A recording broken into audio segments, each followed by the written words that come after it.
Bonjour et bienvenue sur le podcast Le Yoga en vous. Je suis Bérangère, professeure de yoga à Caen et en ligne chez Béré Yoga. Ici, je vous propose des réflexions et des conseils pratiques pour intégrer le yoga à votre vie quotidienne, mieux comprendre ses bienfaits et vous reconnecter à vous-même avec bienveillance. Bonne écoute! Hello et bienvenue dans ce nouvel épisode du Mini Yoga en vous. Aujourd'hui, j'aimerais te parler d'un objet que tu utilises sûrement à chaque séance de yoga, c'est ton tapis. Car au-delà de son aspect fonctionnel, le tapis raconte beaucoup de choses sur la façon dont on pratique aujourd'hui. Dans cet épisode, je te propose de découvrir l'histoire du tapis de yoga et ce qu'il nous apporte aujourd'hui pour le corps et la conscience. Je te partagerai aussi comment, parfois, selon moi, on peut aussi se passer de lui pour retrouver un contact plus direct avec le sol et avec soi-même. Parlons tout d'abord des origines. À l'origine, dans la tradition du Hatha Yoga et des pratiques méditatives anciennes en Inde, on pratiquait directement sur la terre, sur l'herbe ou parfois sur une peau de bête. C'était souvent une peau de cerf ou de tigre. Pas de mousse, pas de repère, juste le contact direct avec le sol, avec la nature.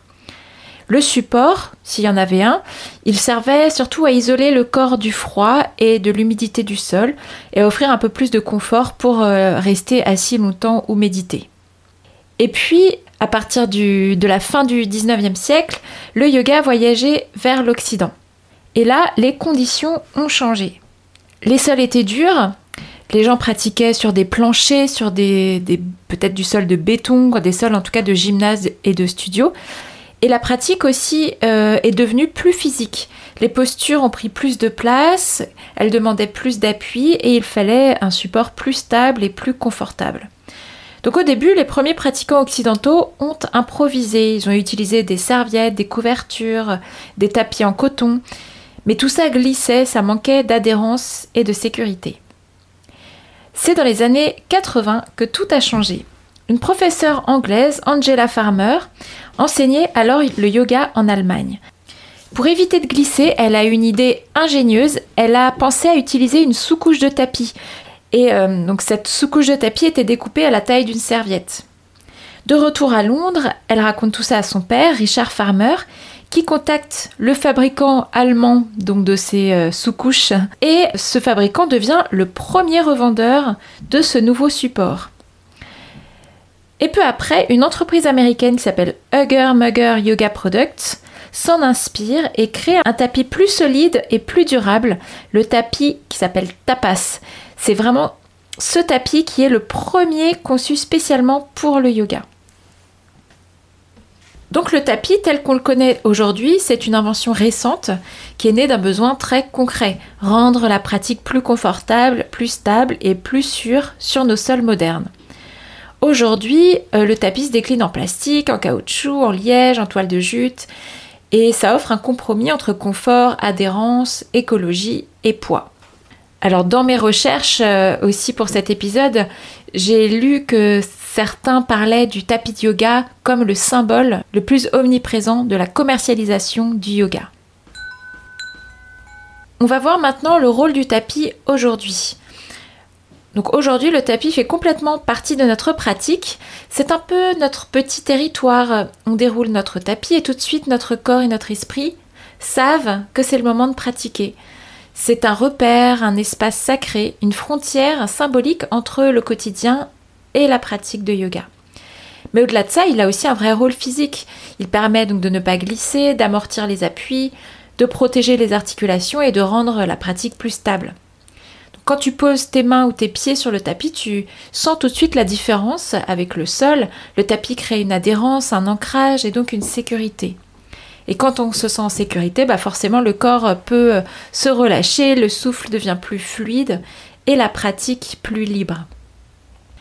Mais le tapis influence aussi quelque chose de plus subtil, ta proprioception. La proprioception, c'est la façon dont le corps va se placer dans l'espace en fait, va ressentir l'espace autour de lui. Et donc le tapis de yoga, il va créer une surface un peu molle et du coup ça va changer légèrement la manière dont ton corps perçoit le sol, dont tes pieds perçoivent le sol. Certains enseignants remarquent d'ailleurs qu'en pratiquant parfois sans tapis, sur un sol plus ferme, on redécouvre des sensations oubliées. la vraie texture du sol, la répartition du poids, la finesse de l'appui. D'ailleurs, vous avez peut-être déjà remarqué pour des postures d'équilibre comme l'arbre, peut-être que vos enseignants vous ont invité à pratiquer cette posture directement au sol pour mieux ressentir le sol. Voilà, ça va être différent. Donc le tapis, c'est un merveilleux outil, mais il filtre un peu le contact direct à la terre. En fait, on pourrait dire qu'il soutient, mais qu'il isole aussi un peu. Donc c'est comme un cocon, il t'enveloppe, il te protège, mais parfois il t'empêche de sentir pleinement ce qu'il y a en dessous. Donc on va voir maintenant les limites du tapis de yoga. Donc le tapis, je le disais, c'est un formidable allié, mais comme tout support, il a ses limites. À force d'y être habitué, on finit par ne plus sentir ce qu'il y a en dessous, donc le sol, tout simplement. Et c'est embêtant parce que le yoga, c'est avant tout une pratique d'ancrage, une relation directe entre ton corps et la terre. Quand tu pratiques toujours sur un tapis, tu perds parfois un peu cette finesse d'écoute. Le sol devient lointain, comme si une petite barrière s'était glissée entre toi et lui. Alors que quand tu poses les pieds directement sur le parquet, sur la terre ou même sur le sable, tes appuis deviennent plus vivants. Tu sens la pression, la texture, les micro-ajustements du corps pour rester en équilibre. Du coup, tout ton système nerveux, ta proprioception, ta présence s'affinent. Et donc le yoga peut t'inviter à aller un peu plus loin, oser enlever ce support, revenir à la simplicité, à la réalité du contact direct. Parce que c'est souvent là, dans cette rencontre entre le corps et la terre, que naît une autre qualité d'ancrage, plus brute, plus vivante, plus vraie. Et donc c'est ce qu'on va voir dans ce dernier point.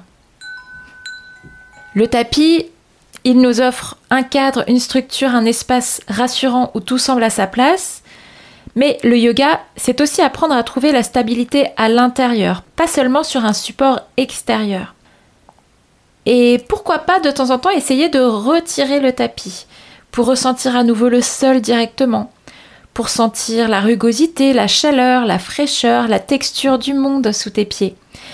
Peut-être que ce contact plus brut, plus vrai, réveillerait une autre forme d'ancrage, celle qui ne dépend pas d'un accessoire, mais de ta présence. Parce que le yoga, vous le savez, j'en parle régulièrement sur ce podcast, il ne se vit pas seulement sur un tapis, il se vit dans la vie, dans la façon dont tu marches, dont tu respires, dont tu t'installes à ton bureau, dont tu écoutes ou dont tu réagis.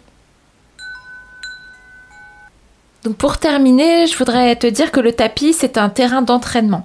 Il t'aide à explorer, à sentir, à comprendre ton corps et ton souffle. Mais le vrai yoga commence quand tu enroules ton tapis, quand ce que tu as vécu dessus s'invite doucement dans ton quotidien. Alors, la prochaine fois que tu dérouleras ton tapis, je t'invite à le faire en conscience. Souviens-toi qu'il n'est pas là pour te séparer du monde, mais pour t'aider à mieux y revenir. Merci beaucoup pour ton écoute aujourd'hui. Je te retrouve très bientôt pour un autre épisode du Mini Yoga en vous. En attendant, prends bien soin de toi, de ton corps, écoute-le et bonne pratique.